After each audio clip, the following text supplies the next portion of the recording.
warahmatullahi wabarakatuh. Perkenalkan, nama saya Lian Cahyati dengan NIM 2202101189 dari kelas 4E Program Studi Administrasi Publik Fakultas Ilmu Sosial dan Ilmu Politik.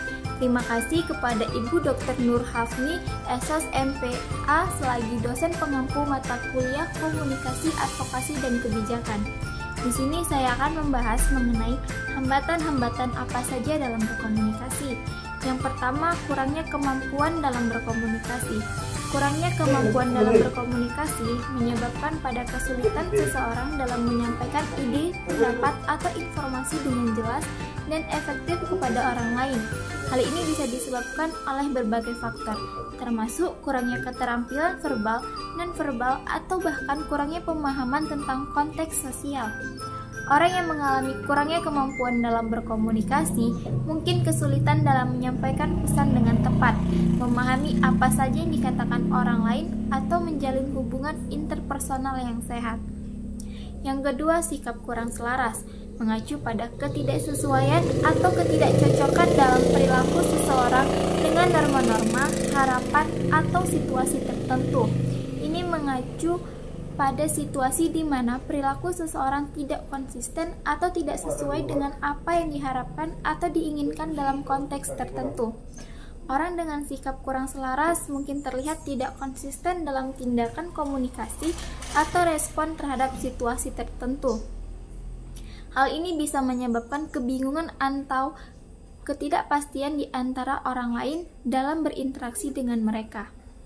Yang ketiga, ada kurang mengetahui sistem sosial setempat yang merujuk pada kurangnya pemahaman seseorang tentang norma-norma, nilai-nilai, dan aturan yang berlaku dalam masyarakat atau lingkungan tempat mereka tinggal atau berinteraksi.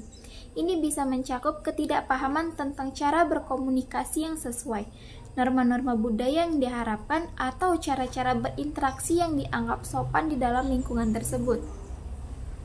Kurangnya pemahaman tentang sistem sosial setempat dapat menyebabkan kesulitan atau beradaptasi, kesalahpahaman, atau bahkan konflik dalam berinteraksi dengan orang lain. Keempat, ada prasangka negatif yang mengacu pada sikap atau keyakinan yang tidak adil atau merugikan terhadap seseorang atau kelompok berdasarkan karakteristik tertentu seperti ras, jenis kelamin, agama, atau latar belakang sosial. Prasangka ini seringkali tidak didasarkan pada pengalaman langsung atau fakta yang nyata, tetapi lebih pada stereotip atau asumsi yang tidak benar. Prasangka negatif dapat menyebabkan diskriminasi, perlakuan tidak adil, atau bahkan kekerasan terhadap individu atau kelompok yang menjadi sasaran prasangka tersebut. Yang kelima, ada jarak, yaitu mengacu pada seberapa dekat atau jauhnya hubungan antara dua individu atau kelompok dalam berkomunikasi. Ini bisa mencakup jarak fisik, seperti ketika dua orang berada di lokasi yang berbeda, tetapi juga bisa berarti jarak emosional, psikologis, atau bahkan budaya. Jarak ini dapat menghalangi pemahaman yang efektif dan pertukaran informasi yang baik antara pihak-pihak yang terlibat dalam komunikasi. Misalnya ketika ada jarak emosional antara dua orang, hal ini bisa membuat mereka sulit untuk terhubung secara empatik atau untuk memahami perasaan satu sama lain. Selanjutnya, ada kesalahan penafsiran bahasa. Ini terjadi ketika seseorang salah mengartikan atau memahami makna dari kata-kata atau ungkapan yang digunakan oleh orang lain dalam berkomunikasi. Ini bisa terjadi ketika berbagai alasan, seperti perbedaan sosial, latar belakang, atau bahkan karena kebingungan dalam penggunaan kata-kata yang ambigu atau ganda arti. Kesalahan penafsiran bahasa dapat menyebabkan ketidakpahaman, kebingungan, atau konflik dalam berkomunikasi. Contohnya, ketika seseorang mengartikan sebuah kalimat secara harfiah tanpa memperhatikan konteks atau nada suara yang digunakan, sehingga menghasilkan interpretasi yang salah dari pesan yang disampaikan. Ketujuh, ada penyajian kurang menarik, mengacu pada cara suatu informasi atau pesan disampaikan dengan kurangnya daya tarik atau keberanian untuk memberikan perhatian pendengar atau pembaca. Hal ini bisa mencakup penggunaan gaya bahasa yang monoton, kurangnya variasi dalam menggunakan media atau alat bantu visual, atau kekurangan dalam membangun narasi yang menarik. Akibatnya, penyampaian pesan atau informasi tersebut tidak mampu menarik perhatian audiens dengan efektif, sehingga bisa menyebabkan kebosanan atau ketidakminatan dalam menerima pesan yang disampaikan.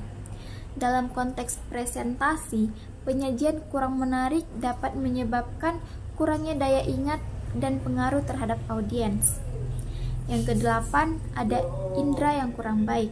Maksudnya berada pada kondisi di mana salah satu atau beberapa indera seseorang seperti penglihatan, pendengaran, penciuman, peraba, atau pengecap tidak berfungsi secara optimal atau mengalami gangguan.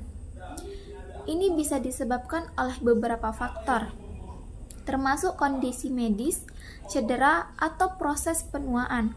Akibatnya, seseorang mungkin mengalami kesulitan dalam menerima atau memproses informasi dari lingkungannya dengan tepat. Misalnya, seseorang dengan penglihatan yang buruk memungkinkan mengalami kesulitan dalam membaca teks, sementara seseorang dengan pendengaran yang buruk atau kurang baik mungkin kesulitan dalam mendengar percakapan atau instruksi. Yang kesembilan, ada alat bantu yang tidak memadai, mengacu pada peralatan atau teknologi yang digunakan untuk membantu seseorang dalam menjalankan tugas atau aktivitas tertentu, namun tidak cukup efektif atau tidak sesuai dengan kebutuhan individu tersebut. Ini bisa mencakup berbagai jenis alat, seperti alat bantu dengar, kacamata, kursi roda, atau perangkat lunak komputer.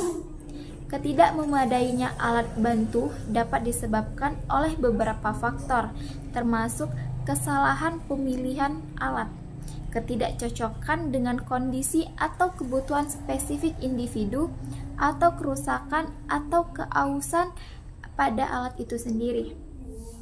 Akibatnya, pengguna alat bantu mungkin tidak mendapatkan manfaat maksimal dari penggunaannya, bahkan memungkinkan mengalami kesulitan tambahan atau bahaya dalam menjalankan tugas atau aktivitas sehari-hari. Lalu ada komunikasi yang berlebihan. Maksudnya adalah pada situasi di mana terdapat jumlah komunikasi yang lebih besar dari yang diperlukan atau yang dianggap efisien. Ini bisa terjadi dalam berbagai konteks, seperti dalam tim kerja, hubungan pribadi, atau kampanye pemasaran. Contohnya, dalam konteks profesional, komunikasi berlebihan mungkin terjadi ketika terlalu banyak pertemuan, email, atau pesan teks yang mengganggu produktivitas dan menyebabkan kelelahan atau kebosanan. Dalam hubungan pribadi pula, komunikasi berlebihan bisa berarti terlalu banyaknya percakapan atau pesan yang membuat salah satu atau kedua belah pihak merasa berlebihan atau terbebani atau lelah. Dalam kampanye pemasaran, komunikasi berlebihan bisa merujuk pada terlalu banyaknya iklan atau promosi yang menggunakan atau mengganggu audiens. Dalam semua kasus tersebut, komunikasi berlebihan dapat mengurangi efektivitas pesan yang ingin disampaikan dan mengganggu kualitas interaksi. Yang terakhir, ada komunikasi hanya satu arah, yaitu mengacu pada situasi di mana salah satu pihak yang efektif dalam mengirim pesan atau informasi, sedangkan pihak lainnya tidak memberikan tanggapan atau partisipasi yang memadai. Ini menciptakan ketidakseimbangan dalam interaksi komunikasi, di mana salah satu pihak mendominasi proses komunikasi, sementara yang lainnya hanya menjadi penerima pasif. Contohnya adalah ketika seorang memberikan ceramah tanpa memberikan kesempatan bagi para audiensnya untuk bertanya atau berpartisipasi aktif dalam diskusi.